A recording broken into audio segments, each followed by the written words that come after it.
नमस्कार। अच्छा, एक बात सोचिए, आप एक फाइनेंशियल एडवाइजर से मिलने जाते हैं और वो एक चमचमाती मर्सिडीज से उतरता है। हम्म। पहली सोच क्या आती है? वाह।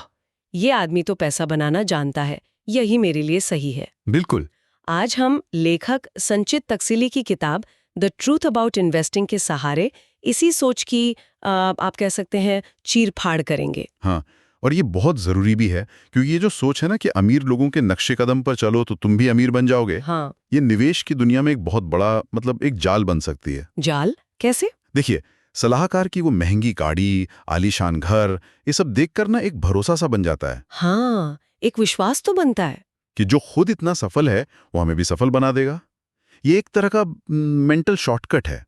हम उनकी सफलता को उनकी काबिलियत का सबूत मान लेते हैं। और यहीं पर शायद सबसे बड़ी गड़बड़ शुरू होती है। बिल्कुल। हम सलाहकार की संपत्ति देखकर उन पर आंख बंद करके भरोसा कर लेते हैं। हम ये देखना ही भूल जाते हैं कि उनकी निवेश की रणनीति क्या है या उनके दूसरे क्लाइंट्स का अनुभव कैसा रहा है। सही कहा। ये मान लेना कि सलाहकार की निजी अमीरी उनकी सलाह की क्वालिटी की गारंटी है, एक खतरनाक गलती है। खतरनाक क्यों? हो सकता है उन्होंने अपनी संपत्ति ज्यादा कमीशन वाले प्रोडक्ट्स बेचकर बनाई हो, जैसे कि कुछ खास तरह के यूलिप्स या फिर वो अजीबोगरीब म्यूचुअल फंड्स, जिसमें उनका फायदा ज्यादा हो। हाँ, जिसमें उनका फायदा आपके फायदे से कहीं ज्यादा था। नतीजा ये होता है कि निवेशक एक ऐसी निवेश शैली अपना लेता है जो उसके अपने लक्ष्यों या जोखिम लेने की क्षमता से मेल ही नहीं खाती। लेकिन यहाँ एक सवाल मन में आता है। पूछिए। अगर कोई सलाहकार खुद अमीर नहीं बन पाया तो वो किसी और को अमीर बनने की सलाह कैसे देगा? ये दुविधा भी तो है ना? बहुत अच्छा सवाल है। और यही हमें अमीर दिखने और सही तरीके से अमीर बनाने की काबिलियत रखने का फर्क समझना होगा। अच्छा, एक अच्छा सलाहकार किसी डॉक्टर की तरह होता है, एक फाइनेंशियल डॉक्टर कह सकते हैं। हाँ, फाइनेंशियल डॉक्टर। हाँ, तो अब उसकी अपनी हेल्थ कैसी है, इससे ज्यादा जरूरी तो ये है कि वो इलाज कैसा करता है। बिल्कुल, कि वो आपका फाइनेंशियल हेल्थ चेकअप कितनी अच्छी तरह करता है।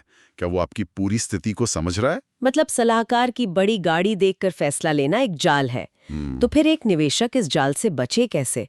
किन चीजों को पैमाना बनाना चाहिए? इसका हल है कि हम थोड़ा समझदारी से काम लें, लॉजिकल बने। ठीक है। सलाहकार की संपत्ति की जगह उनके काम करने के तरीके पर ध्यान दें। किताब के हिसाब से एक अच्छे सलाहकार में 5 गुण होते हैं। 5 गुण? जी। पहला तो साफ है उनकी प्रोफेशनल क्वालिफिकेशन और अनुभव। वो तो बेसिक है। हाँ। लेकिन दूसरा गुण ज्यादा दिलचस्प है।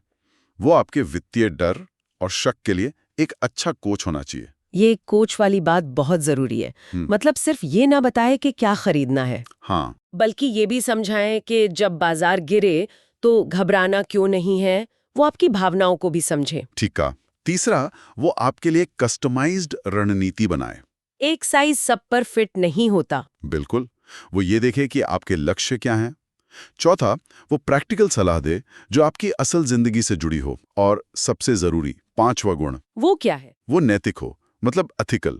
पारदर्शिता और ईमानदारी सबसे ऊपर होनी चाहिए। अच्छा, जैसे कि वो साफ साफ अपनी फीस और कमीशन के बारे में बता रहा है या नहीं? हाँ बिल्कुल, ये सब बहुत जरूरी है। तो मतलब साफ है, सलाहकार की व्यावसायिकता, उनकी नैतिकता और आपके साथ उनका तालमेल, ये सब उनकी अपनी दौलत से कहीं ज्यादा मायने रखता है। सही पकड़ा। गाड़ी का मॉडल नहीं, सलाहकार का मॉडल जरूरी है। वाह, ये तो बहुत अच्छी बात कही। बिल्कुल। और जाते जाते एक सवाल छोड़ जाते हैं जिस पर हमारे सुनने वाले सोच सकते हैं। जरूर। एक सलाहकार की सफलता का असली पैमाना क्या है?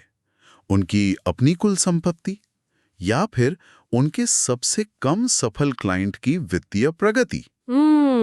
ये तो सोचने वाली बात है। इस पर सोचिएगा जरूर।